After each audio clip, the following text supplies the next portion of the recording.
Hello there guys, Arjana here for Forever Football DRFC. This is your match preview at Plymouth Argyle at the Keepmoat Stadium. This is a very crucial fixture. Like we said, we take it one game at a time.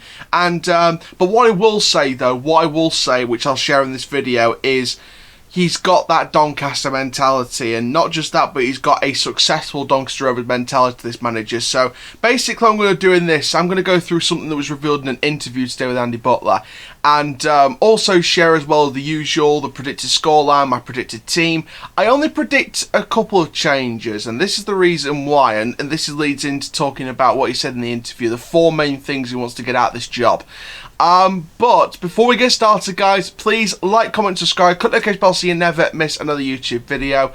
If you come from like other channels that I've been on, like the First 11, G&A TV, Football Terrace, and you want to subscribe to my content as well, please do that. We've done some mad stuff over the last 48 hours and over. The interview with Ian Danter from TalkSport about the exit of Darren Moore and the appointment of Andy Butler. Winning starts. Imagine that you interview someone from TalkSport and then hours later you get 3 points. It just gets better and better, and hopefully the 3 points are going to continue on Saturday against Plymouth Argyle. So please like, comment, subscribe, click the notification bell so you never miss another video, and let's get into this preview. We've got to start off with the interview with Butler today, and the reason why, and talking today as in the day before the day of the preview, because I'm pre-recording this the night before. We know that one player is going to be out for this, John Taylor, and I've made the changes for that. But what I will say in this is, Into the Empty Net, which does Doncaster Rovers articles and reports, picked up on something from the interview with Andy Butler today. It's an absolute breath of fresh air listening to Andy Butler today and what he wants as manager. He understands what he needs. This is the four things that he needs. Now, if you've been watching G&A TV when they were discussing Ole Gunnar Solskjaer and Man United after that draw with Palace last night, you'll see me say it again. Continuity in selection, pride in playing for Rovers, focusing on ourselves first, and sorting contracts out. Now, sorting contracts, massive, absolutely massive. And I may do a daily report on the day of the preview, so you might have seen a daily reports go up today. If not, it'll go up on Saturday. And we're going to be looking at the comments about the contract situation and share my reaction to that. But sorting contracts, that's so important because it shows that he's not a fan of loanees. He wants to put his trust in the permanent First 11 more.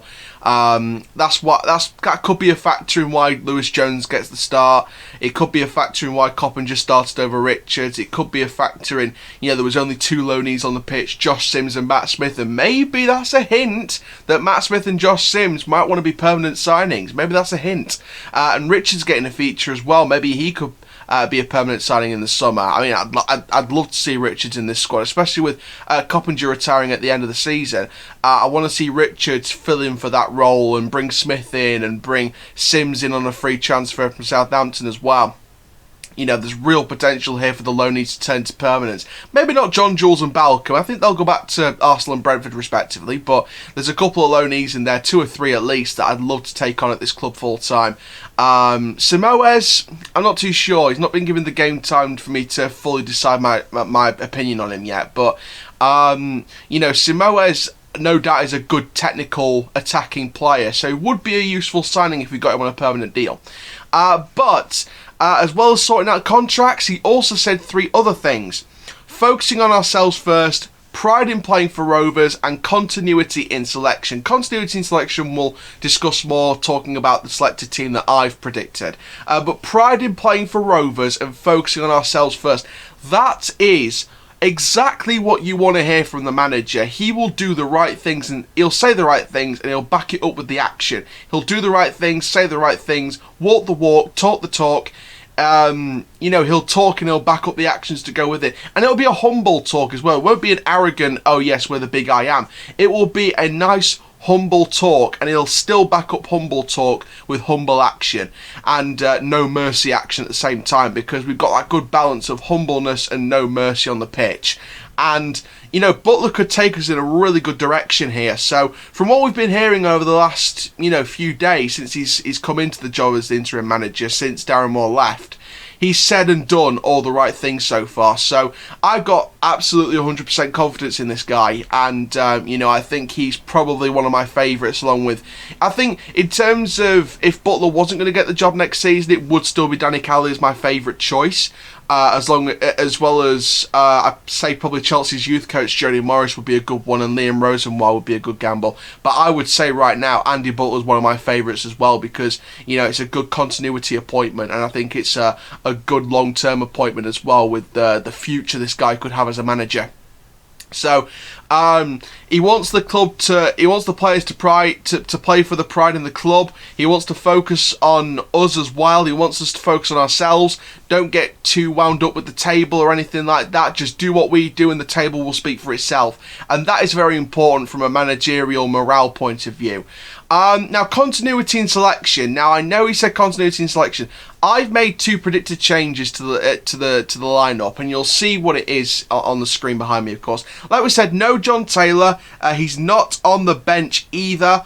So the bench will be very, very similar. It will be very similar, as will the starting 11. So in goal, Lewis Jones. I think we said it in the daily reports, which went up today, but of course this video is going out on the Friday tomorrow, so it will have been yesterday that you've seen that. You've seen in that report that Lewis Jones, it's his shirt to lose. In my opinion, he's going to be in contention for the #1 shirt next season, no doubt, under this manager. And, Lewis Jones, it's definitely his shirt to lose now. And I think that we've got him in a good place now. So I see Lewis Jones starting that game. Back 4 remains the same. Halliday, Captain Anderson, Wright, and of course James. Smith and Bostock in the midfield. No surprises there. Bostock was a men against boys against Portsmouth. Matt Smith grinded the gears of Portsmouth as well. Now this is where the changes come into effect. Attack. Smith on the right wing. Obviously John Taylor won't feature in this game, so I see Fajiri Okunabiri starting. And then I dropped Coppinger to the bench, and this is not because he was bad, because Coppinger was wonderful. But I think Richards will come on and immediately put the pressure on Plymouth and break them down. And then for the last half an hour, 25 minutes, you'll see Coppinger come on and add a bit of add a little bit more technicality, or just as much technicality and pressure as Richards would do. So I think Richards will start for 65-70 minutes to put the pressure on, and then Coppinger comes on for the last half an hour or so to keep the pressure on and have a new kind of pressure on. So that's why I've gone with that change. But the Taylor one's forced because he's injured, so Okunabiri starts. And of course Omar Bogle up front as well. And this is another reason why I want Fajiri to start over Lakilo, because Okunabiri and Bogle have put up a nice partnership, and I don't see Sims going on the bench either, unless the upset stomach kind of come back to him a little bit. So if he's not 100%, I could see Lakilo starting where Sims is, but I think Okunabiri starting with Bogle as well. I think that's very good for their link-up play, and we saw signs of that in the Portsmouth, especially in the second half against Portsmouth. We saw the link-up play with Okunabiri and Bogle together, so there's no surprises there with me. And then the bench obviously remains pretty much the same. Obviously Coppinger's there where Richards is, but apart from that, I think Gomez comes back in place of John Taylor being injured. As well as that, Greaves, Robertson, Jones, Balcom and Lakilo. No surprises there with the rest of the bench. And it's still a very, very strong team. And I think fans will say it. No Taylor, no problem. I think all the players are going to step up as they usually do, and I think we're going to be putting in a good performance, especially with Plymouth's result in the last game. They lost 2-0 to bottom club, well, not bottom anymore, but they were bottom club Northampton Town at Sixfields. Northampton were on a really poor run of form. They sacked the manager. They went on a decent run. Other results haven't helped them, obviously, but I think Northampton did the damage on Plymouth, and I think Plymouth just weren't at the races at times in that match. So they are there to be got at, and I think that we can put the mercy. We show no mercy on Plymouth, and they will beg for forgiveness from us, and we won't accept the apology. That's how I think the game's going to go. So looking at the amount of pressure we put on Portsmouth and the amount of pressure Plymouth could put on us, depending on what team they're going to put out, because obviously we have to be aware of players like Luke Jeffcott, who's a really good young up-and-coming striker for them. Their manager Ryan Lowe is a good tactician. I think he's put out some wonderful teams. There's a reason why Plymouth were in an outsider chance for the playoffs right now. In terms of the scoreline, I'm going to go with a 2-0 win. I'm going to go with the same scoreline as the Northampton win against Plymouth on Tuesday. I'm going to go with that the 2-0 win. I think we're going to see a goal. I think if I was to predict 3 or 4 players that will be involved in goals, I would say Okunabiri, Bogle, Richards and Smith. I think Smith might pop out the blue and get a goal. So there's 4 players that might get involved in the goals. That's my predicted scoreline, of course.